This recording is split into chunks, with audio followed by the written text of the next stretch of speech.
איזה יופי. אוקיי, אז אני אסביר טיפה מה אנחנו נעשה פה הערב, וזה קצת מבאס שזה לא רב שיח, כי יש פה המון אנשים, וחוץ מכל מי שעכשיו נכנס 70 בהחיש, ואני מניח שעוד לא מעט בזמן הקרוב, יש עוד הרבה בשידור בלייב בפייסבוק של אורלי וגיא, ערוץ 13, ערוץ אנחנו נטע דיוק. אז אני אומר את זה כי יהיה קשה פה, אי אפשר לפתוח את המיוט לאנשים להגיב ולדבר. כן, אני רואה כל הזמן בלייב את הצ'אט, אז תרגישו ממש חופשי לשאול שאלות, ואני מבטיח להתייחס. אם לא התייחסתי, זה לא כי לא ראיתי, אלא כי אני רוצה לתזמן את זה, נקרא לזה בתוכן הרלוונטי.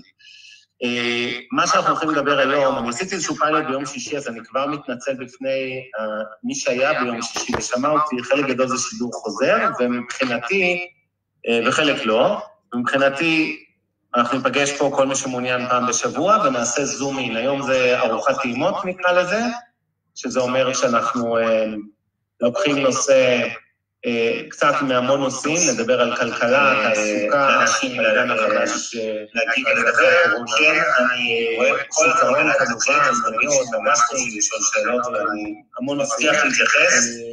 אם לא התייחסתי, זה לא שבאים שלי, לא לעשות כל שבוע, לתזמן את זה בשעות קבועות ימים קבועים, כנראה שלישי ב9. הכוונה שלי לצלול נושא, ובעצם לעשות זום-אין כזה רק על תעסוקה, רק על נושאים אחרים, כל פעם לקחת איזה נושא ולהגדיל אותו, כולל מניות וכו'. אז זה הדבר הזה. אני כן צריך לתת הערת אזהרה כללית, פעם אחת נגמור את הקשקוש, לא קשקוש לב, את הגילוי הנאות המשפטי, אני עושה איתכם רגע, עוד רגע, אז אני אקריא את עיקרי הדברים. זה לא סשן של ייעוץ השקעות, אני לא רוצה לדבר על מניות ספציפיות, בסדר? זה לא, מטרה פה לא להחליף יועצי השקעות, ולהתחיל להמליץ על איזה מניות לקנות ולמכור. אני כן אתייחס לסקטורים, כמו תעופה, כמו הייטק, הרבה מאוד דברים אחרים, נדל"ן. אנחנו כאן נדבר הרבה על נדל"ן היום.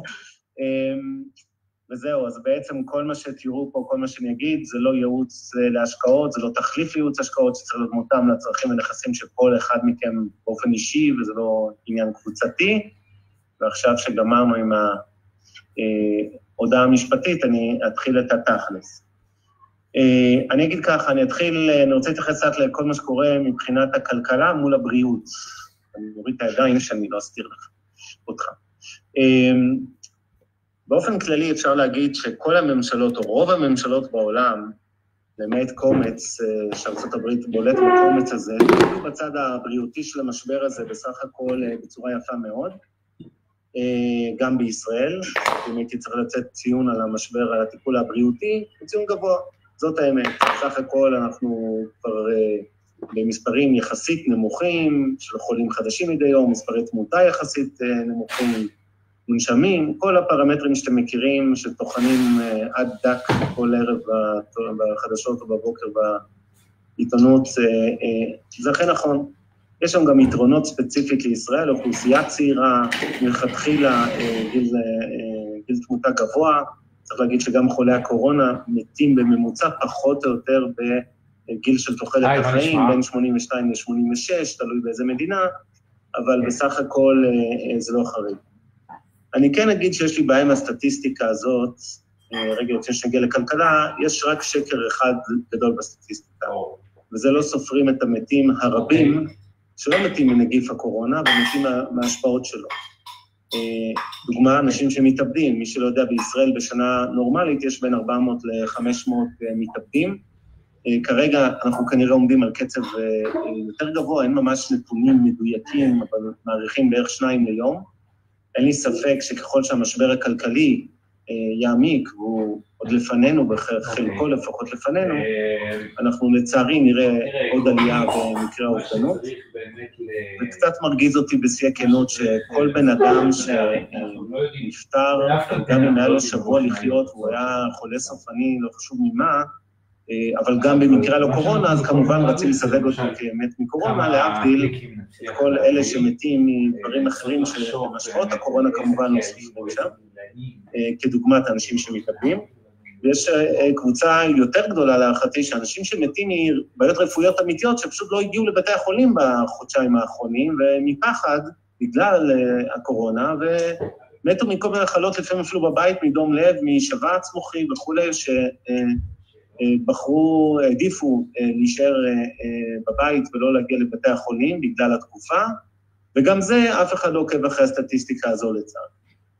קצת לאזן, כמובן שיש פחות הרוגים מתאונות דרכים, לטווח ארוך יותר יכול להיות שההשפעה הזמנית של זיהום האוויר, שבירידה כמובן בתקופה כזאת, גם תעזור גם לזה, אבל בחייאת מי רוצה את הצ'ופרים במרכאות האלה, כשאנחנו מדברים על שיתוק כל כך מוחלט של הכלכלה. אבל אם בצד של הבריאות אני נותן, נקרא לזה ציון גבוה, גם לממשלת ישראל וגם גדול לרוב העולם, חוץ מטראמפ שבאמת, סליחה, לביטוי יצא דביל מהפרשה הזאת, מי שלא עוקב, גם בימים האחרונים, הנתונים בארצות הברית, על הפנים, גם בתמותה, גם בחולים חדשים, הם מזמן עברו את סין בכל הפרמטרים, עברו לרעה כמובן, ואני חושב שגם המשבר הכלכלי שם, זה מעניין לראות, כי באירופה המצב יותר טוב מארצות הברית, כשמשווים היום את מספרי הבריאות, ומצד שני, אני חושב שבכלכלה, ארצות הברית, בגלל מאפיינים שלה, ואני מדבר על זה בהמשך, היא קצת יותר חסינה, אבל עדיין, ביחס לעצמה, היא הולכת לחטוף לא מעט להערכתי, גם בנתוני אבטלה, וגם צריכה פרטית, רשתות אופנה, כל הדברים האחרים. אין לי ספק שאנחנו עוד לא ראינו את הכל.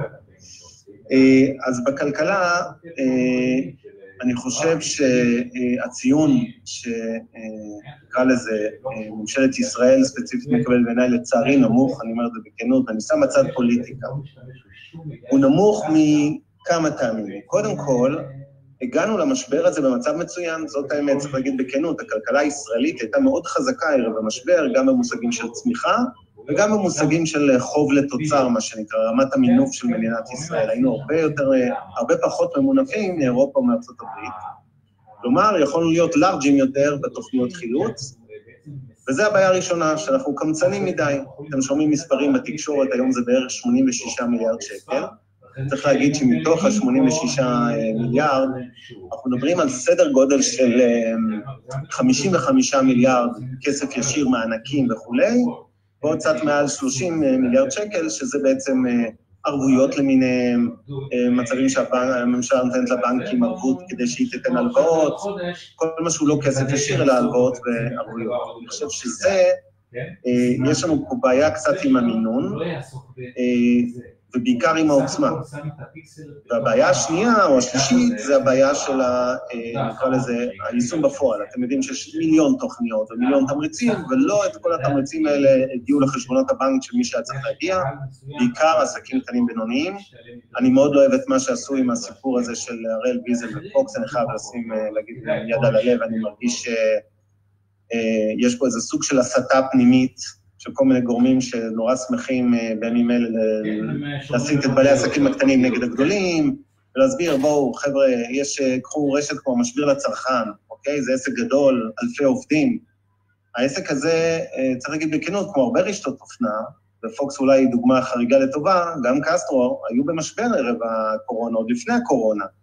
אז קוראים להם עסק גדול, יש להם מיליארד שקל הכנסות, ויש להם לצורך העניין אלפי עובדים, אבל זה עסק שחי על מרווחים קטנים מאוד, חלק מחברות האופנה האלה, ואני סתם נותן דוגמה, זה נכון עוד הרבה ענפים במשק שהם גדולים או חברות גדולות, הפסידו ערימות של כסף לפני המשבר.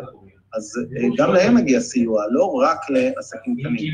קל לי להגיד את זה כי כמובן בשוק ההון אומנם נפגענו, גם החברה שלי מקדש, אבל אנחנו לא מבקשים סיוע, לא נקבל סיוע, והכל בסדר, לא צריך לדאוג לבתי השקעות.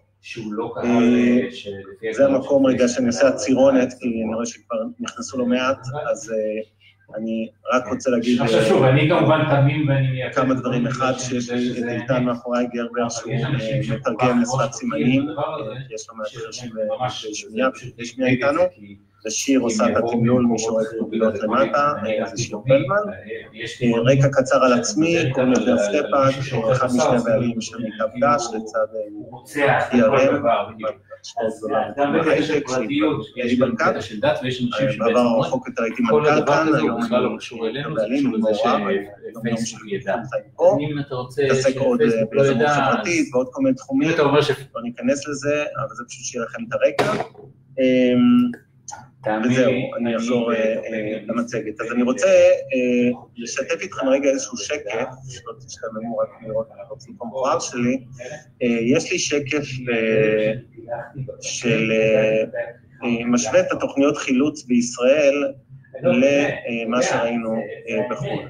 כי יש לך טריקים מאוד מאוד פשוטים, אני עושה כתבה על תזונה בחודש השמיני. אז אתם רואים פה שהשוואה של מדינות שונות, ישראל אומנם לא מופיעה פה, אבל כמו שאתם יודעים, אנחנו ב-86 מיליארד שקל, אותם 86 מיליארד זה בעצם 6% מהתוצר הכולל של מדינת ישראל. הגרף הזה, שרואים פה את כל המדינות, זה בעצם איזה אחוז מהתוצר של אותה מדינה, הממשלה נתנה כתמריצים. החלקים הירוקים זה הלוואות, ערבויות, כל מה שהוא לא כסף ישיר, לא ה-500 שקל שכל אחד מכם קיבל להניח לצורך העניין לחשבון הבנק לכל ילד, זה לא 6,000 שקל לעצמאים שהצליחו אשכרה לקבל את הסכום הזה, והשחור זה באמת כסף ישיר. אוקיי? ואנחנו רואים שהמדינות באירופה, גרמניה ואיטליה, התאבדו על המשבר הזה. זאת אומרת, אנחנו רואים 30, בערך שליש מהתוצר, זה מספרים חסרי תקדים, גם יפן, אירלנד, צרפת, סליחה, לא אירלנד, אנגליה, צרפת, מספרים מטורפים, ארצות הברית, אתם רואים, בערך 11% מהתוצר, ישראל, על הגרף הזה, נמצאת בצד שמאל, הייתי אומר, בין ברזיל לאינדונזיה, עם 6%, זה פשוט מעט מדי. אני חוזר לכאן ואני מתנצל בקצרה לטובת אלה שלא יכולו לראות את איתן מסמן. אז מה שהסברתי עכשיו זה שישראל נתנה מעט מאוד תמריצים יחסית כאחוז מהתוצר הכולל, נתנו פשוט מעט מדי ביחס לאירופה בעיקר, בארץ זה היה 6%, באירופה בין 20 ל-35%, וזה בזמן שישראל, כמו שאמרתי, הגיעה למשבר הזה במצב הכי טוב שיש. זאת אומרת, הרבה יותר טוב מרוב מדינות אירופה, היא הייתה יכולה להיות הרבה יותר לארג'ית ולא עשתה את זה. זאת אומרת, יכול לתת כפול בקלות 180-200 מיליארד שקל, יותר מכפול, תאמינו לי, מדינת ישראל לא הייתה קורסת מזה כלכלית, כי אנחנו משק בסך הכל חזק בבסיס שלו, ואני חושב שעשינו מעט מדי, ועשינו לאט מדי. ולמה? כי אנחנו באמת בסיטואציה שכמו שאתם יודעים, הבירוקרטיה פה, כשהגענו ליישום, אוקיי, הכריזו תוכנית, אמרו לכו תמלאו טפסים, לכו זה, שוב, יש דברים שעבדו מהר, חלק לרוב האנשים, אבל יש דברים שעבדו לאט מאוד, לאט מדי. ולצערי, את הקורונה והצד הבריאותי אנחנו באמת נשכח תוך שבועות עד חודשים לכל היותר לדעתי, לא שלא יכול להיות איזה סבב התפרצות נוסף וכו', אבל חלס, אי אפשר לשתק מדינה וכלכלות רק בגלל תמותה שהיא יחסית זניחה לכל כך הרבה גורמי מוות אחרים, כמו שאנחנו רואים, ושפעות מסוגים אחרים, וזיהומים בבתי חולים, ועוד 1,000,001, וכמובן סרטן ומחלות אחרות. אני חושב שאנחנו כבר הגזמנו ויצאנו מפרופורציה בשיווי משקל שבין נקרא זה בריאות לכלכלה, שמו יותר מדי דגש על הבריאות ומעט מדי על הכלכלה, ועכשיו זה יצטרך להתהפך, אחרת יהיה פה ממש ממש רע. אני לא מאוד פסימי, כי אני כן חושב שבסוף הכלכלה תנצח ותאלץ את הממשלות, כולל את ישראל, להכניס יד עמוק לכיס ולעשות את זה גם מהר יותר, לא תהיה ברירה. אז זה לגבי התוכניות. אני רוצה לדבר על נושא תעסוקה, שאני בטוח שהוא מטריד הרבה מאוד אנשים כאן, ולהגיד מה אני חושב. כמו שאתם יודעים, כרגע אנחנו באזור של 25% אבטלה, כשזה כולל הרבה מאוד חל"תניקים, למעשה רוב הסכום הזה, של 1,000,000 ומשהו מובטלים היום, הם בעצם אנשים שבחל"ת. במצב נורמלי, בפברואר 2020, היינו רק על 3.6% אבטלה, זה היה בערך שפל כל הזמנים של מדינת ישראל, ונתון שבהשוואה גלובלית הוא ממש ממש מצוין, זאת אומרת היינו באבטלה נמוכה מאוד, אבל הבעיה כרגע זה שאני מעריך לפחות, ופה אני חייב להגיד שאני פסימי, שהאבטלה לא תרד כל כך מהר, לא תחזור בכלל למספרים שהתרגלנו בפברואר האחרון. בנק ישראל פרסם לא מזמן תחזית לפני שבוע, הוא חושב שבסוף השנה הזו, בסוף השנה הקלנדרית, אנחנו נהיה באזור של 8-9% בערך, ועד סוף 21, כלומר עוד שנה וחצי מהיום, נחזור באמת ל3.5-4% של פברואר. אני לא רואה את זה קורה בכנות, אני חושב שאם נסתכל על סוף שנה הבאה ונגיע לכפול ממה שהיה, כלומר 7%, זה יהיה בסדר. אין לי ספק שהנתונים בטווח הקצר של החודשים הקרובים ישתפרו משמעותית, כלומר אנחנו כן נראה ירידה חדה בשיעורי האבטלה, חזרה של אנשים מחל"ת, אם שמתם לב לנתונים של הימים האחרונים, כבר יש שיפור במגמה, זאת אומרת, לראשונה ראינו שמספר המחלימים, כלומר, חוזרים מאבטלה וחל"ת לעבודה, עולה על מספר הנדבקים, כלומר, אלה שעכשיו מוציאים אותם לאבטלה וחל"ת, אבל אני חושב שעדיין לא כל כך מהר נחזור למספרים, וזה האפקט הראשון שרציתי לגבי תעסוקה. אפקטים נוספים, זה כמובן אפקטים של שינוי באופי התעסוקה. כשאני מסתכל על מי אלה שיסבלו מהמשבר הזה יותר ומי אלה שהרוויחו, אז הייתי אומר שאם ב-2008, או תחילת שנות ה-2000 שהיה משבר בהייטק, וגם ב-2008 זה היה פיננסים והייטק, ודווקא בעלי המשרות הבכירות יותר, אנשים שעבדו כמתכנתים, במשכורות יותר גבוהות וכולי, הם אלה שהיו בסיכון ופוטרו, וככה היה תקופה קשה, עכשיו זה קצת הפוך. זה העובדים בתחומים היותר חלשים, עבודת כפיים, אנשים שעובדים בייצור, בתעשייה, בסיטואציות של כזה מסחר כימונאי, כמובן קניונים, חנויות במפלס הרחוב, כל התחומים האלה הם בעצם התחומים שיפגעו, זה רמז למה שעוד מעט נגיע לה, אבל הפגיעה בכלכלה עצמה, אבל אם אני נשאר בתעסוקה, אז דווקא בעלי משכורות נמוכות, הם אלה שיסבלו יותר בממוצע, ושוב, הכל הם לא פה בממצאים. אני חושב שההייטק הולך להיות דווקא מרוויח גדול, ולמעט איזושהי מכה קשה מיידית שהייתה ככה של גל פיטורים וקיצוצי שכר, בעיקר הרבה מאוד קיצוצי שכר, ואגב, בהייטק יותר מאשר פיטורים, וחלקית גם הוצאות לחל"ת כמובן, זה נובע מזה שכל המשק, מהחברות בתחומים האחרים, עצרו את ההשקעות בטכנולוגיה. הדבר הראשון שכולנו נכנסנו ללחץ, כשיש משבר, זה רגע, בוא נחסוך פרסום, שיווק, וכמובן השקעות בתוכנה וכל הפרויקטים, עד שנראה ככה לאן העולם הזה הולך. אחד הדברים שהעולם הולך, זה לפי כמה וכמה טכנולוגיה ממה שהיינו לפני. זאת אומרת, אם יש משהו שאני מאוד מאמין בו, שיצא מהמשבר הזה, זה שהטכנולוגיה שגם ככה הייתה בצמיחה לא קטנה בשני העשורים האחרונים, אז אם ירדה ככה, היא הולכת לשבור את השיפוע חד למעלה. אני חושב שהרבה מאוד סגמנטים בהייטק ירוויחו מזה, לא כולם, אבל גם חברות תוכנה קלאסיות, הוואן, אמן, מחשוב, כל אלה שעושים נס, כל אלה שעושים פרויקטים, נקרא לזה של תוכנה, לא רק סטארט-אפים וכו', זה יחזור. אז כרגע יש כמה חודשי עצירה, זה יחזור, וזה יחזור בהיקפים יותר גדולים ממה שהיה לדעתי ערב המשבר. לכן בגדול, כל מישהו בהייטק בעיניי, גם אם הוא כרגע חש איזה, כזה חוסר יציבות כמו כל המשק, שם אני מרגיש הרבה יותר רגוע בראייה לטווח ארוך, אני חושב שאנחנו נראה עלייה בביקושים, משכורות יחזרו איפה שקוצץ, בהרבה חברות גם קוצץ השכר, אבל איפה שקוצץ זה יחזור לעצמו, ואני יחסית מאוד אופטימי. אני אעשה מפגש שלם נפרד על תעסוקה, שעה שלמה, שינתח לעומק הרבה יותר אני עכשיו עושה במרכאות היום ארוחת טעימות, אני עובר איתכם ככה לעיקרי הנושאים וזורק לפחות את דעתי בתחומים שונים, אני כן רוצה לעשות מפגש שלם על תעסוקה, מפגש רחב יותר נדל"ן, מפגש של שוק ההון נפרד, היום ניגע בכולם, אבל בקטנה. כי אני חושב שיש הרבה מאוד שינויים שהולכים להיות בשוק העבודה. עוד כמה דוגמאות מלבד מה שהתייחסתי על הייטק מול עובדים בעבודות כפיים, סלש עבודות בשכר יותר נמוך.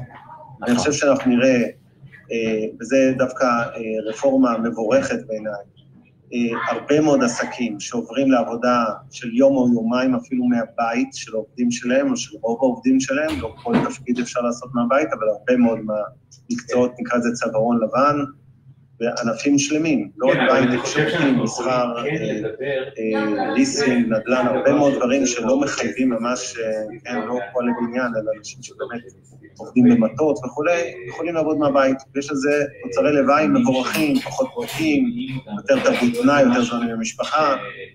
אגב, אני יכול להגיד מניסיונים מכמה חברות, כולל מיטב דש, כולל חברות אחרות בהייטק שאני מושקע בהם, ברוב המקרים האפקטיביות לא נמוכה יותר של אנשים שעובדים מהבית.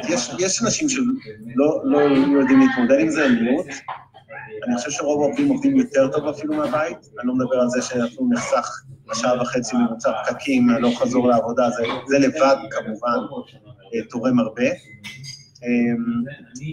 אז אני כן אופטימי לגבי הנושא הזה. זה לא משבר של ההייטק, כמו שאמרתי, להפך ההייטק ירוויח, גם אם הוא כרגע יחד עם כל התחומים האחרים. אם נסתכל על סקטורים, לא על ענפים, הכוונה של תעסוקה, כמו תעופה, תיירות, נדל"ן וכו', אלא הכוונה סקטור חרדים, ערבים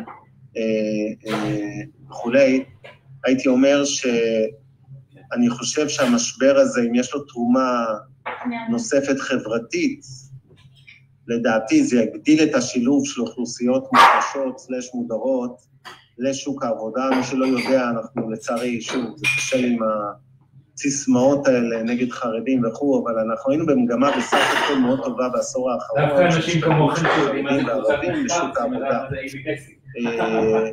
וגם אנשים מודרים, לא מספיק לצערי, אני קשה לי עם זה ברמה אישית, אבל בהחלט היה איזשהו שיפור בנושא הזה. אני מרגיש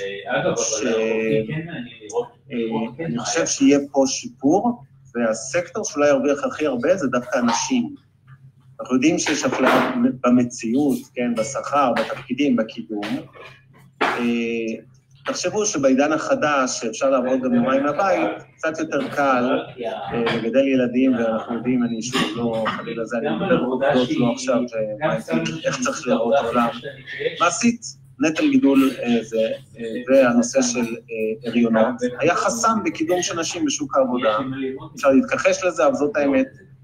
אבל כשנשים במצב שבו כל העולם, לא רק נשים, גם גברים וגם נשים ידעו איתם מהבית, אני חושב שהפערים הצטמצמו, נראה יותר נשים בתפקידי ניהול, צמצום של פערי השכר כמובן, גם באותם תפקידים זה ברור, זה מתבקש, אבל גם עקב זה שנשים יחנו במשרות יותר בכירות גם.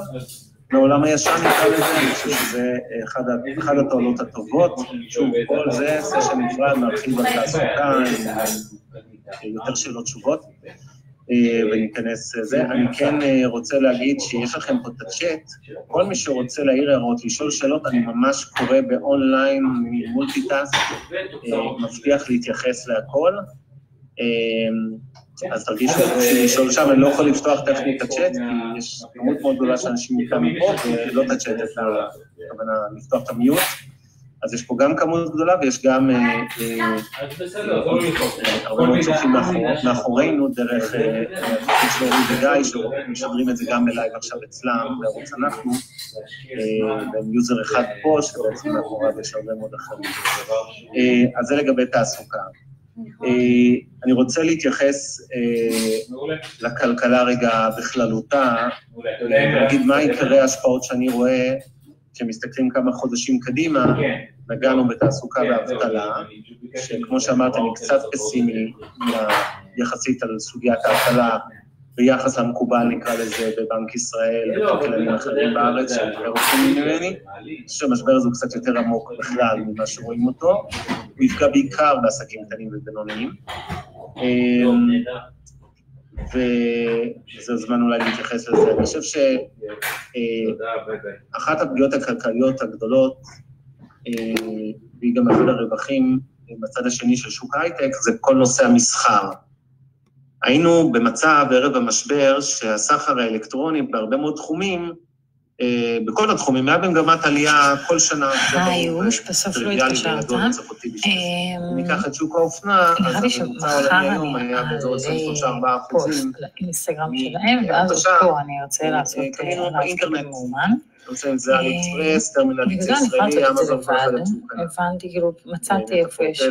אני חושב שהיום... בעניין וכל זה. תגיד רק, אם יש משהו ספציפי שלדעתך כדאי לעשות, כאילו, אני מעלה, זה פוסט להמבורגר, אז אני ארשור הרעים כאלה שאוהבים המבורגר, אני עושה לקהל רק שגר בחיפה, כי זה בחיפה. חלקית רכבים.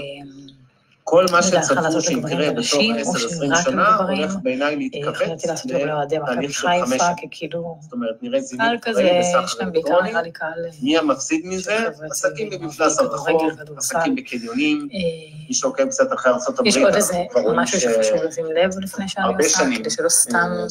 3-4 שנים כבר יש טרנד חזק מאוד של סגירת קניונים בארצות הברית. לא בעיקר על קניונים... סגורים כמובן, לא הפאוור סנטרים המקומיים עם הספר והפיצה, וזה עוגן של שופרסל, טסקו, כי אלה, או וולמארט, אלה כמובן שורדים יותר טוב, והקניונים היו במגמת סגירה.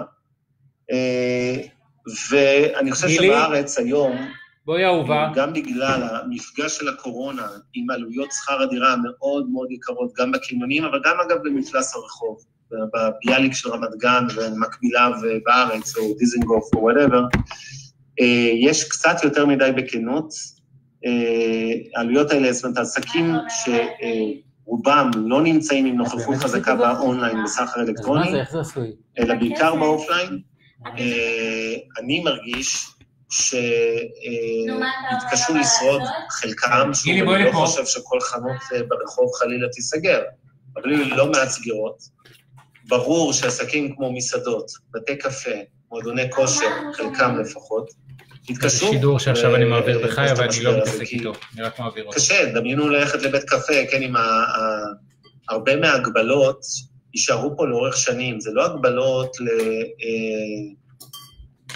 לא הגבלות עכשיו לאיזה חודש-חודשיים, אוקיי? סיפורי 2 מטר. איך אפשר לנהל בית קפה או מסעדה, עם מרחקים כאלה, כשגם לפני המשבר, כמו שאמרתי, זה עסקים שעבדו על מתח רווחים מאוד נמוך, זאת אומרת, לא ראיתי הרבה בעלי מסעדות מתעשרים גדולים לפני המשבר, בבתי קפה, ואני חושב שיהיה קשה עוד יותר אחרי המשבר הזה, גם כשכולנו נחזור ואנחנו נרצה לצאת ולהתעברר וללכת למסעדות ובתי קפה, וזה ברור לי שזה יקרה מהר, עדיין יהיה קשה להחזיק הרבה מהעסקים האלה. בוא להתנפל. מה אתה עושה, מה אני עושה? תוציא מהמדיח, אני מתחיל להגן. עסקי כלכלה ישנה, לא מעט מהם לצערי הצטרפו לבתי הקברות של הכלכלה. אנחנו נראה גל של מיזוגים ורכישות בהרבה מאוד תחומים, כולל בענף המסעדות ובתי הקפה הגדולים, כמו בכל אבולוציה, כן? החזקים שורדים נקרא לזה, החלשים פחות, לפעמים אגב הבינוניים עוד פחות, זאת אומרת, רשתות בינוניות שיש לו 3 או 5 נקודות, 3 או 5 נקודות מחירה, או מסעדות, או לא משנה מה זה, זה מאוד יותר קשה לו, לפעמים עסק קטן הוא מצליח להיות יותר יעיל. הגדולים כמובן נהנים מיתרון לגודל, ולכן לדעתי הם ישרדו יותר טוב את המשבר, אבל שוב, יהיו חריגים בכל הקשת, יהיו רשתות גדולות שיפשטו רגל, ויהיו עסקים קטנים שיפשטו רגל, אבל אין ספק שלא יהיה פה קל לעסקי המסחר, הם הרגישו גדולים, קטנים, אני מדבר בעיקר, עסקי מסחר, לא משנה מסעדות, בתי קפה או חנויות אחרות, ואלה הנפגעים העיקריים מהקורונה, זאת אומרת, אם הפעם, אם נשווה את זה למשבר של 2008, אנחנו רואים בעיניי הרבה יותר פגיעה בעסקים הקטנים ובינוניים, והרבה פחות מזה בחברות הגדולות במשק, ובענפים כמו שירותים, יועצים למיניהם, מדריכים, זה לא מקצועות שיעלמו בגלל המשבר הזה, וזה תופעה נוספת. עוד נקודה שאני רוצה להדגיש, זה באמת את סוגיית, וקשר אותה גם להבטלה, זה הסוגיה של ההתייעלות, נקרא לזה ככה. כמו שאמרתי, ערב המשבר, המשק היה בהבטלה מאוד מאוד נמוכה. ולדעתי, אני חושב שאנחנו נראה הרבה, נקרא לזה, הרבה מאוד עסקים, הרבה מאוד אנשים לא שהם בעצמם ברמה אישית היו באבטלה סמויה, אבל בוא נגיד ככה, הפוסט-טראומה של מעסיקים שאומרים, וואו, זה בא לנו כמו איזה מכה כזאת אנושה, ולא היינו מוכנים למשבר הזה, אז אולי לאבא עדיף להיות קצת יותר רזים, ולא להחזיר את כולם מהחל"ת, או לקלוט עובדים בלי סוף, אלא בכוונה לעבוד קצת יותר קשה ויותר צפוף, אבל לא נמהר עובדים, ולכן אני חושב שתהיה אבטלה יותר גבוהה גם בעוד שנה וחצי, שוב, הרבה יותר נמוכה מהיום, אבל כפולה ממה שהייתה נגיד ערב המשבר. ובפירוש, יש מעסיקים שמנצלים את המצב, נקרא לזה, ואומרים, אוקיי, לא באמת היו צריכים נורא להתייעל, אבל אומרים, סבבה, ננצל את זה במילא כל המשק, עכשיו מפטר, מקצץ משכורות, להתייעל וזה, אז גם אני יכול. יש כאלה, אבל לרוב זה באמת יהיה משהו הגיוני ואפילו בריא עד גבול מסוים, שנבע גם מצורך אמיתי, זאת אומרת, אין לעשות, יש ירידה ברווחיות בכל העסקים, כמעט, יש מעט מאוד חברים שאיכשהו נהנים מהמשבר הזה, לא העסק שלי, ואני מניח שלא העסק שאתכם או מועסקים או בעלים שלו, אבל כן, יש גם כאלה. אני רוצה קצת לתת עוד איזה שקף או שניים ממה שקורה בעולם, שוב כדי להשוות לישראל, וגם לדבר קצת על הצמיחה בישראל, אני מתנצל שוב לפני האחר של מכבדי השנייה, אנחנו נחזור את זה. זה שבורות כולם מלמטה. אוקיי, אז יש לכם פה בקצרה השוואה של 2008, שזה הגרף הירוק הוא בעצם בעקבות משבר 2008, איך נראתה שנת 2010? אני מזכיר ש-2008 המשבר היה בסוף השנה, 2009 שנת מעבר נקרא לזה, 2010 שנה כביכול נורמלית. אתם רואים שרוב המדינות, זה הגרפים הירוקים, בסך הכל, כל הגרפים של ימין צמחו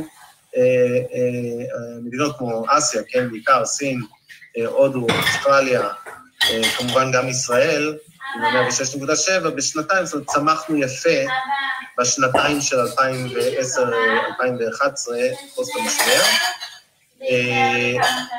הפעם, כל התחזיות, וזה הגרפים השחורים, מראים שהתקופה המקבילה אחרי המשבר הזה, תראה הרבה פחות.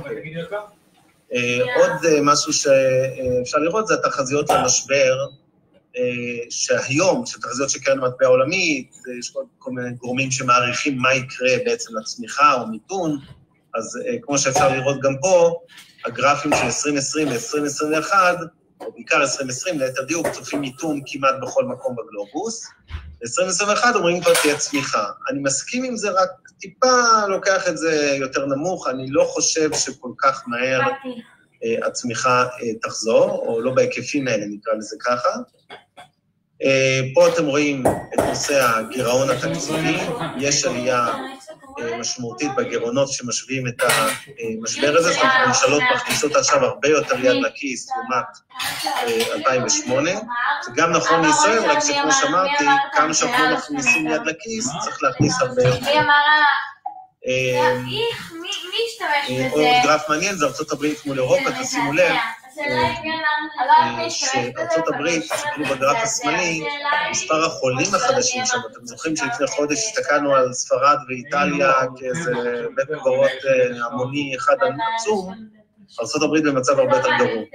בהקשר הבריאותי אני אומר, ולכן אני גם חושב שיהיה לזה גם השפעות על הכלכלה, למרות שאם תסתכלו בגרף הימני פה, אתם רואים שדווקא הקונסנזוס, שאנליסטים לפחות, זה בסך הכל לצמיחה יפה שנה הבאה, זה הגרף השחור, ה-3.6 ב-2021, וכאילו למיתון לא נוראי של רק מינוס 4% השנה.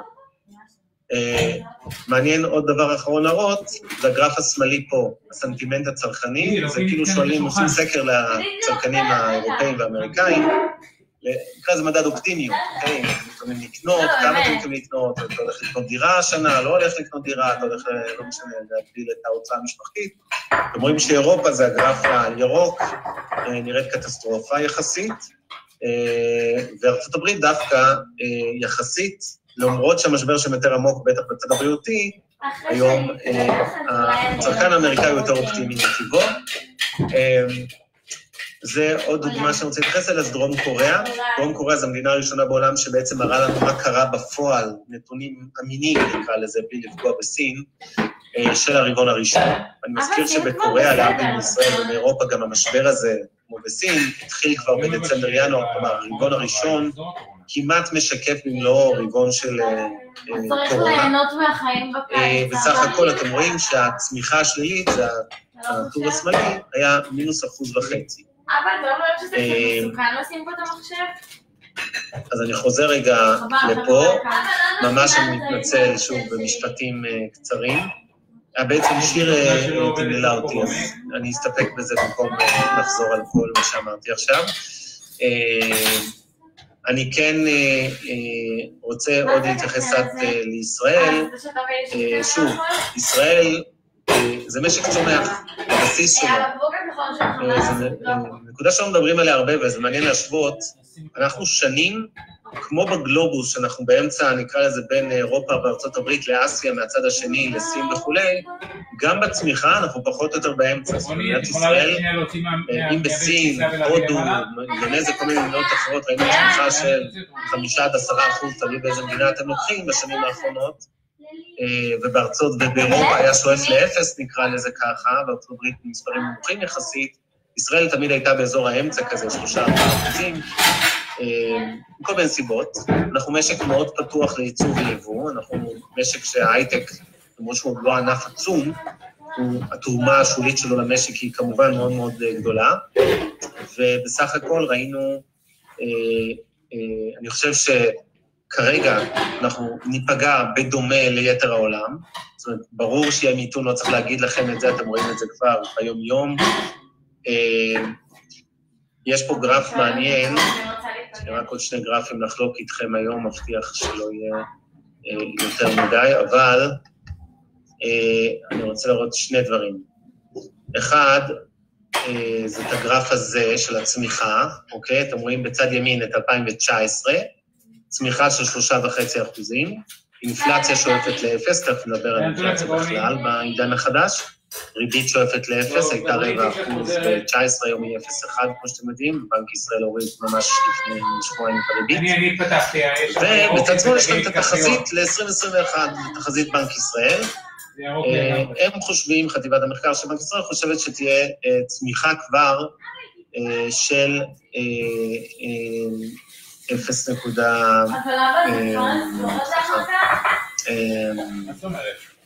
צמיחה של 108%, שוב, זה לא חוכמה כי זה מול 2020, אחרי המינוס, כן? אז זה לא באמת השוואה נכונה, זה לא משווה מול 2019, מול 2020, זה ברור שתהיה עלייה חדה יותר, אבל בוא נגיד ככה, בצמיחה מנורמלת, אני חושב שאנחנו נראה מספרים נמוכים עדיין ב-2021, כלומר, אם אני אשווה אותה ל-2019 ולא ל-2020. מה זה?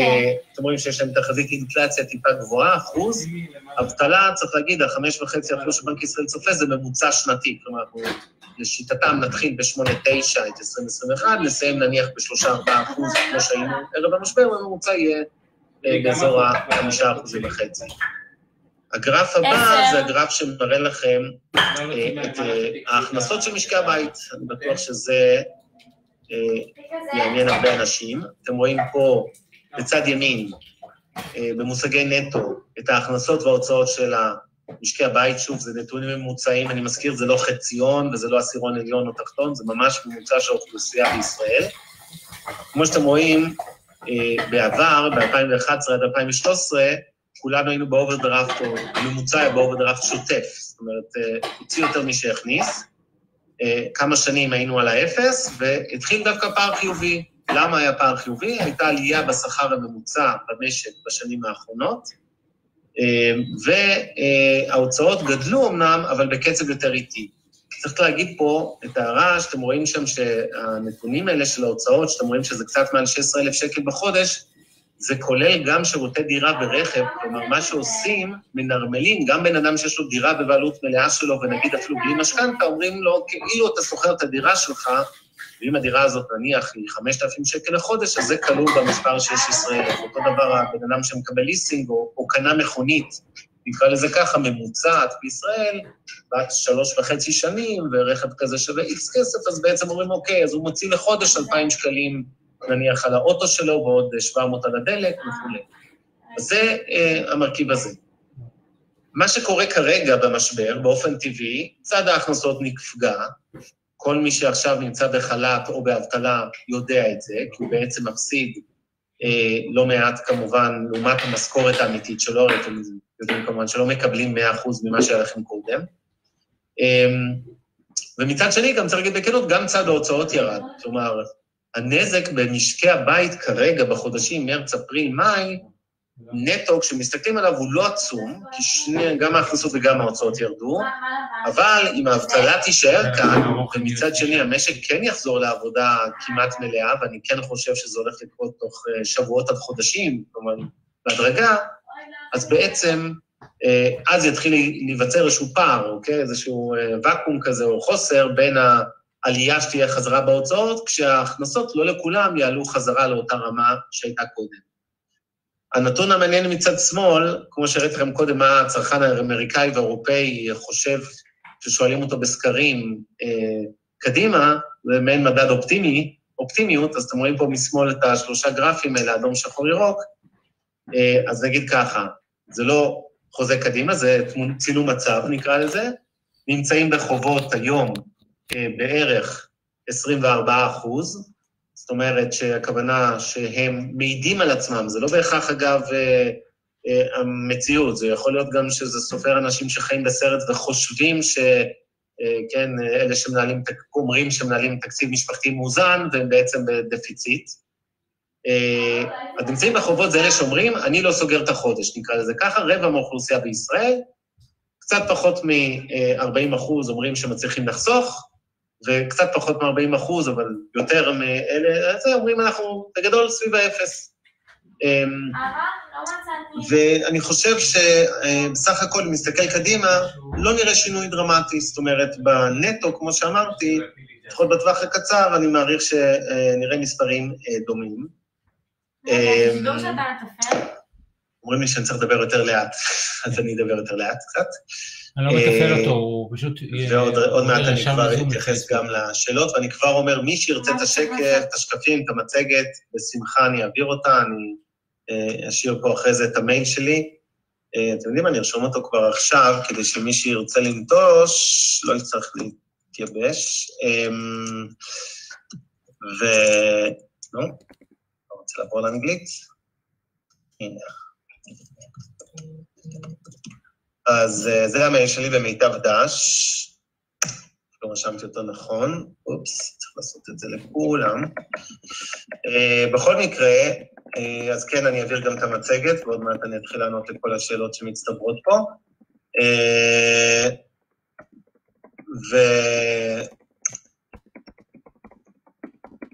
בואו נראה.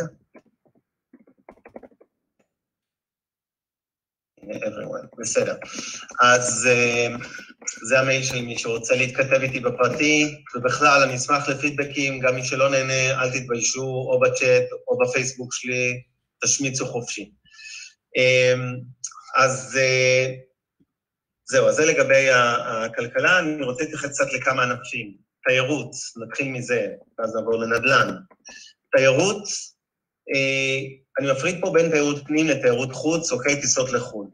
תיירות פנים לדעתי תרוויח מהר מאוד, מי שעוד לא הזמין מקום בצימרים שיעשה את זה, אני חושב שדווקא פה, אם יש איזו תקווה לעסקים קטנים בינוניים, זה בענף הזה, כי ברור שבאופן טבעי, גם בגלל שיקולי בריאות וריחוק וכולי, אנשים יעדיפו להיות בצימר כנראה מאשר במלון באילת, אבל גם מלון באילת, ירוויח מזה. כי אני חושב שבכלל נראה הרבה יותר תיירות פנים ארצית והרבה פחות תיירות גלובלית, אוקיי? זה נכון שחברות התעופה מתחילות, אני רואה כל מיני מיילים מבריטיש איירווייז וכל מיני חברות שבראשון למאי מתחילים, בראשון התחילו כבר, או מתחילים בימים הקרובים לטוס לישראל, אף אחד לא הולך להחזיר עכשיו את הטיסות בפול קפסיטי, זה יראה אחרת לגמרי, מי שטס יראה הרבה יותר מושבים ריקים, לא רק בגלל ביקוש הצרכנים, אלא גם אני מעריך שיהיו הנחיות כאלה בטיסות של להושיב אחד כן, אחד לא וכולי. אני חושב שתיירות הפנים תתאושש הרבה יותר מהר. צריך להגיד שאנחנו אחרי עשור די טוב לענף המלונאות, בסך הכל, או לא עשור, אבל איזה 7-8 שנים מאוד מאוד טובות. ושמלונות בסך הכל, אם תסתכלו על הרשתות הגדולות, פטל, מלונות דן, ישרוטל, עם חברות שגם מסחרות בבורסה, הדוחות הכספיים שלהם היו מצוינים, מי שלא היה ממונף מדי, אגר גם הרבה מאוד רווחים בסך הכל, ונכון, יש להם עכשיו כמה חודשים עבודים, אבל זה לא נורא כל כך, זאת אומרת, אני חושב שאנחנו נראה אותם בסך הכל חוזרים לעצמם די מהר, והם אפילו קצת ירוויחו מזה שפחות נוסעים לחו"ל. הענף הכי אומלל בתוך תחום התיירות הוא ענף התעופה. אתם יודעים מה קורה היום עם אל על, אני מניח, לא בקיא בנתוני ישראל וארקיע, אני מניח שגם שם המצב לא אופטימלי. אני חושב שלא תהיה ברירה לממשלה, לא רק לתמוך כלכלית, וזה הם כבר די אומרים שזה יקרה, וזו שאלה לא טריוויאלית, כי צריך להגיד בכנות, חברות פרטיות, זה כבר לא החברה הלאומית בבעלות ממשלת ישראל, אלא, כן, זה בטח לא ישראל וארקיע. יחד עם זאת, בכל העולם, ממשלות נתנו ערימות של כסף לחברות תעופה פרטיות. זאת אומרת, זה קורה. מי שלא יודע, לופטנזה הודיע היום שהיא מפסידה €1,000,000 בשעה. €1,000,000 בשעה, תחשבו על המספרים האלה. בלי ממשלת גרמניה היא לא קיימת, אוקיי? אותו דבר אל על, שמי שעקב אחרי המניה והחברה לפני משבר הקורונה, זו חברה שהיא קשתה מאוד להרוויח כסף בשנים האחרונות גם בלי זה. אם יש קצת חדשות טובות לענף התעופה, זה כמובן מחיר הדלקים, הנפט, שאתם יודעים שירד משמעותית, אבל יש בעיקר חדשות רעות שם. אין ספק שהם יצטרכו להתייעל, וגם פה אני חושב שאולי לראשונה יצטרכו לאשר מיזוגים שלא היו מאשרים לפני חצי שנה, ולפני שנים קודם לכן, לעשות מאל על, ישראל וארקיע, או 2 מה-3 האלה, נקרא זה או חברה אחת, או שיהיו 2 חברות, בלי שאחת תפשוט רגל, אז פשוט לאשר מיזוגים.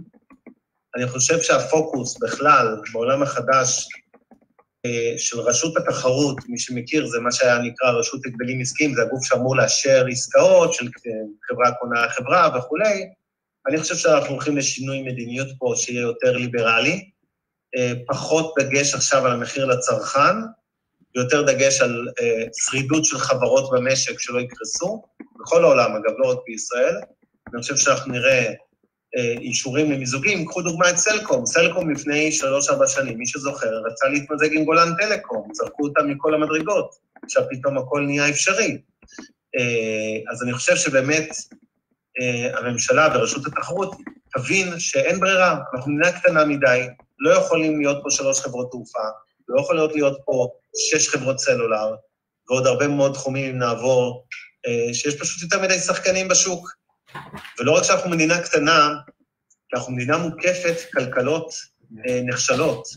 אנחנו לא מדינה באמצע אירופה שיכולה לשלוח מסעיות ורכבות ימינה ושמאלה למדינות שכנות, ויש במדינה 10 מיליון איש, אבל מסביבה יש מאות מיליונים של שוק פוטנציאל. בישראל אין לנו מה למכור לירדן, אין לנו מה למכור ללבנון, סוריה זה בכלל לא אופציה, מצרים בשוליים. רשות פלסטינית כמובן תלויה בנו, אבל זה כוח קנייה מאוד חלש. אז בגדול אנחנו תלויים בעצמנו, למעט כמובן משהו ייצוא. אז אני חושב שגם בשוק התעופה לא תהיה ברירה, המדינה תצטרך לתמוך בחברות, היא תצטרך לאפשר להם להתמזג, אין אופציה אחרת, כמובן זה ילווה בפיטורים, אנחנו נראה הרבה פחות אנשי צוות אוויר, נקרא לזה בקצות, ממה שהיה קודם, אולי קצת יותר קרקע בלית ברירה בגלל המקורות הבטיחות החדשות מעולם הבריאות, כמו שקרה אחרי 9/11, בתחום ההבטחה שהיינו גידול בכל הבדיקות ביטחון. עוד אני רוצה לעבור לנדל"ן, נדבר על נדל"ן, כי זה פתוח מעניין הרבה אנשים. אז אני אגיד ככה, אני אחלק את הנדל"ן לנדל"ן למגורים, נדל"ן, מה שנקרא, מסחרי, קניונים, שטחי מסחר, ואני פה אענה על גם שאלות שראיתי באותו הקשר פה קודם, על קניונים ומרכזים מסחריים, וכמובן גם משרדים.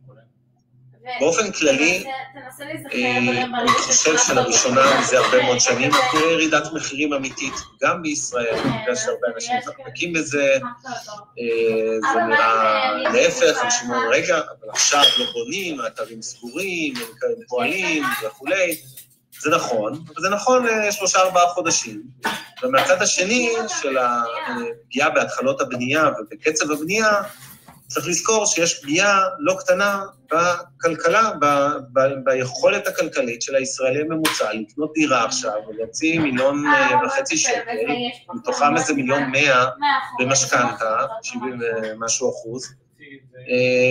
אני חושב שהימים האלה קצת מאחורינו, אני לא חושב שהרבה מאוד אנשים, אין להם את הביצים, סליחה לביטוי, לקחת משכנתה של 1.2 מיליון, משכורות שלא מתאימות ל1.2 הזה. אתה כל ענת.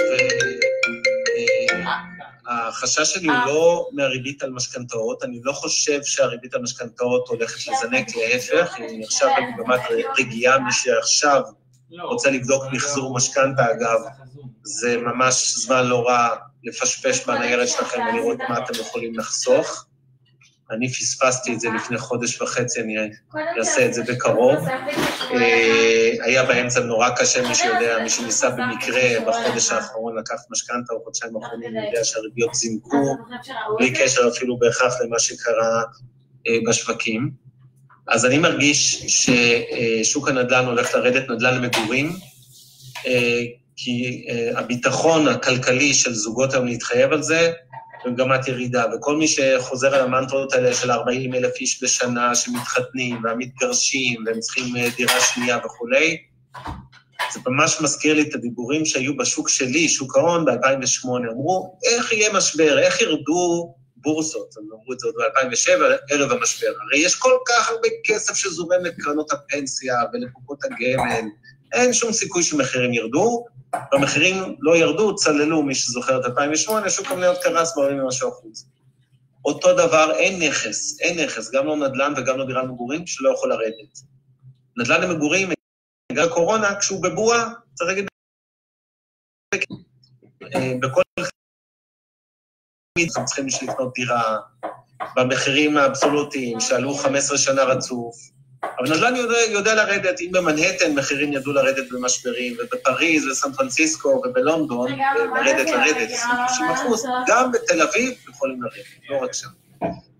ואני אגיד שאני אתן דוגמה, תעבדש קנתה חברה באירלנד לפני חצי שנה אשראי בתחום בית ממוצע באירלנד, ולא להתבלבל, אירלנד זה מדינה הרבה יותר עשירה מישראל, התוצר לנפש הממוצע שלה יותר מכפול מבישראל, וישראל נחשב מקום טוב בעולם, אוקיי? אז אירלנד היא ממש בטופ העולמי היום.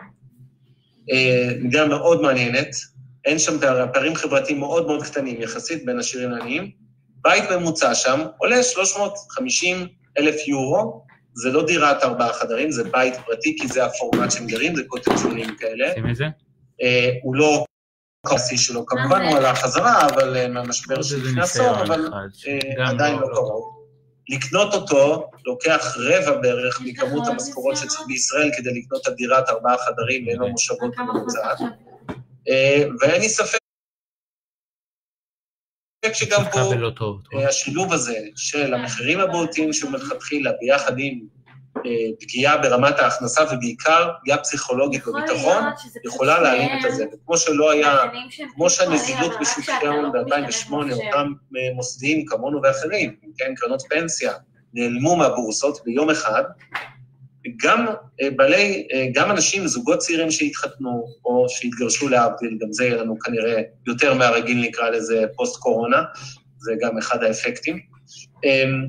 אז אנשים כאלה יכולים להחליט שהם כרגע לא קונים דירה, הם שוכרים דירה, הם גם מתרחקים קצת מהמרכז, היום עם העבודה מהבית, אנחנו נדבר על המגמה הזאת, שאני חושב שגם חברות קצת תצאו למדינת תל אביב, לנו יש היום מרכז בעמק הירדן שכבר הוקם לפני 8 שנים, שמעסיק כבר מהטובים שמתעבדה, אני חושב שהרבה חברות יתחילו לצאת ממדינת תל אביב, חלק מההתייעלות תחייב אותם, לחסוך את מחירי שכר הדירה של המשרדים למיניהם, יצאו לפריפריה, כשאומר פריפריה אני מתכוון גיאוגרפית, לא חברתית, זה לא דרום תל אביב יד אליהו, זה אפילו לא לוד, זה עוד יותר רחוק, בצפון, בדרום, גם בנגב, שזה אגב מגמה מבורכת, היא תעשה הרבה מאוד דברים טובים למדינת ישראל, לחברה הישראלית, אבל בין היתר היא תוריד את מחירי הדירות, כשבן אדם יודע שהוא יכול לעבוד מהבית, הוא לא חייב לעבור לגור קרוב לעבודה שלו בתל אביב, אולי העבודה שלו היא בחדרה או בעפולה,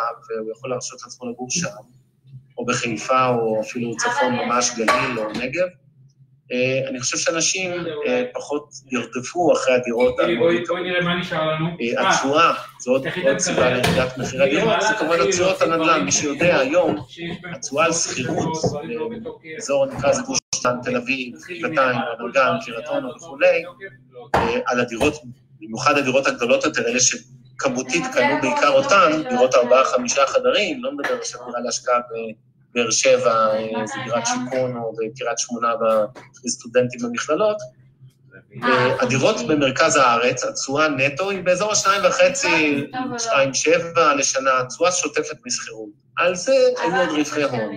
אני באמת לא חושב שמי שקונה היום דירה, במחירי שיא כל הזמנים, אחרי שיותר מחסמה בעשור האחרון, יכול להניח ולבנות על רווחי הון שהוא מקל קדימה. זאת אומרת, להגיד, בסדר, אני מקבל רק 2.5 מסחירות, אבל יהיה עוד 4% לשנה מעליית הערך. לא יהיה עוד 4% לשנה, אין מי שישלם את ה4% האלה.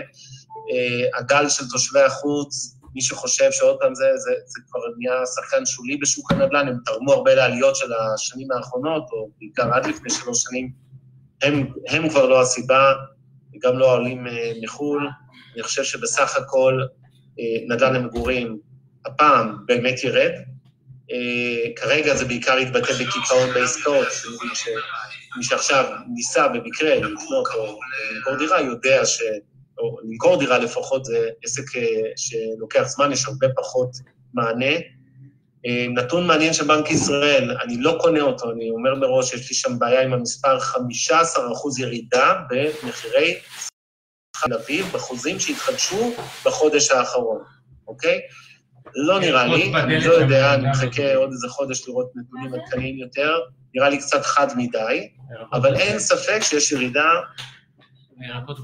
במחירי השכירות בימים האלה, למרות המעבר שיהיה מבעלות לשכירות. בארץ, כמו שאתם יודעים, שיעור הבעלות הוא מהגבוהים בעולם, הוא בערך 2/3 הם בעלים של הדירה שהם גרים בה, ושליש שוכרים. פער גדול בין הדור של הגיל השלישי, נקרא לזה, ששם אחוזי הבעלות קרובים ל100, לעומת הדור הצעיר שלצערו נדפק, דור הסנדוויץ', נקרא לזה, אנשים שהם בגילי 25 ל-50 היום, או ל-45, הרבה מהם לא הספיקו לקנות דירות במחירים השפויים, ובעצם חיים בסחירות. אז אני חושב שהירידות, ואני חושב שעיקר הירידות יהיו במקומות שגם עלו הכי הרבה. בתל אביב וכולי, נראה ירידות יותר חדות, מאשר במקומות כמו נתניה, חדרה, לא יודע, ראשון או מקומות אחרים, בטח בפריפריה. חלק מזה זו אותה מגמה שאמרתי, שאני מעריך שיהיה קצת עלייה בתעסוקה בפריפריה, וזה יתרום. ומי שכותב לי פה בהערות על הפגשים המשיכים, שוב, אני לא קונה את עכשיו, להיות בעלים של הדירה שלו, גם באירופה ובארצות הברית, המון אנשים מבחירה, אגב, משיקול כלכלי, לא משיקול שהם לא יכולים להרשות לעצמם, גרים בסחירות. עכשיו צריך לזכור שעכשיו חוזרות הרבה מאוד דירות ב-Airbnb, דרגים אלה, שהיו בשוק התיירות, נקרא לזה ככה. 2. הרבה מהם חוזרות לשוק הסחירות לטווח ארוך, וזה חלק מההסבר למה יש ירידת מחירים אמיתית בתל אביב בשבועיים-3 האחרונים. אוקיי, אני מובילה שתפסיק לדבר, אוקיי? שתמשו ל-Airbnb, מזכירים אותם לשנה-שנתיים, מעדיפים את זה. ריק לגמרי, כי תיירות, גם אם היא תתאושש, זה לא כל כך מהר. היו הרבה מאוד דירות, כמו שאתם יודעים, באזור של ה-Airbnb. אז זה לגבי זה. מבחינת נדל"ן מסחרי, כלומר קניונים מרכזי קניות, אותה מגמה שקשורה לעולם, אותה מגמה שתושפע מהאונליין, אנחנו נקנה הרבה יותר בסחר אלקטרוני, הרבה פחות פיזית, ולכן זה יקשה מאוד על קניונים, לא תהיה להם ברירה, אלא להוריד את מחירי שכר הדירה כדי לשרוד. אני חושב נכנס למשבר יותר גדול להערכתי ממה שהם עצמם, אני חושב, מעריכים, תחושתי לפחות. אני לא חושב שנראה פה גל של סגירה עצומה של קניונים, אבל יהיו קניונים שגם יצטרכו להיסגר כי אין להם זכות קיום. היה פה יותר מדי שטחי מסחר גם ככה, ערב הקורונה, ריבוי של קניונים, כמעט שלא נסגרו, היו הסבות כאלה, מי שמכיר את הארנה בהרצליה וכו', לא היה כמעט סגירה, אבל הפעם אנחנו נראה גם קצת סגירות של קניונים באזורים שהם רבועים, וגם הסבות, יותר מרפאות, יותר מנתחים פלסטיים, קצת יותר משרדים על חשבון חנויות, קצת יותר פנאי אגב על חשבון חנויות, יותר ג'ימבוריז, יותר דברים של כיף, בתי קולנוע לא חושב שיפגעו למשל משמעותית, אבל חנויות רגילות נקרא לזה ככה, בתחומים שאתם מכירים, של מסחר, גם בקניונים וגם במפלס הרחוב, ברחובות הראשיים במרכזי הערים, בעיניי הולכים להיפגע די משמעותית. ואני אסיים עם נושא הנדל"ן למשרדים, פה גם אין לי ספק, אנחנו בשילוב של שתי תופעות, עודף בנייה, בעיקר במרכז, בנו מגדלים אין סוף, אתם מכירים את זה, ציר יגאל אלון בתל אביב, וכל כך הרבה מקומות. בנו הרבה יותר מדי. ויהיה צמצום. א', כי חברות מסוימות יפשטו רגל, לא חברות נדל"ן, נדבר על הסוחרים עצמם. גם חברות אחרות מתייעלות. כשאנחנו יכולים להוציא את העובדים לעבודה יום-יומיים בשבוע, אז גם אם לא פיתרנו בן אדם אחד בחברה, אנחנו 20% משטח הנדל"ן. אם אני משלם פה בצ'מפיון, אתם מצלמים, אני מצולם עכשיו במשרדים של מיטב דש בבני ברק מול קניון אלון, שמאחוריי. אז אם אנחנו משלמים פה, זה מארנונה, דמי ניהול והכל, X מעל 100 שקלים למטר, בצפון אני משלם בערך 50 מחיר, אין לי סיבה, ונניח שאני יודע שלא מעט עובדים יעבדו מהבית, ואפשר יהיה לעשות חלק על בסיס, נקרא לזה כיסאות חמים, כמו שכבר לא מעט בהייטק עבדו, או לא מדבר רק על WeWork במודלים האלה, אין ספק בעיניי לשכר דירה, בעיקר במרכז, שוב, שילוב גם של מעבר לפריפריות, או שוב, זה שאני רוצה טיפה לדייק משהו אחד. זה לא שאני חושב שכל הרבה מאוד עסקים הולכים לעזוב את תל אביב ולעבור לצפון ולנגב, אבל יהיו מספיק כאלה כדי שזה יהיה אפקט, כמובן על המרכז מבחינת מחירים, חיובי לא רק על מחירים בעיניי, אלא אני חושב שזו תופעה מבורכת, אנשים באמת יוכלו לגור במקומות האלה בנגב ובגליל, שעד היום החסם העיקרי שאנשים לא עברו לגור שם היה תעסוקה, כמו שאתם יודעים, ברגע שאין מעסיקים שם, אז קשה להיות על הכבישים שעתיים לכל כיוון 4 שעות ביום, ולגור בעמק הירדן או בגליל העליון או בנגב.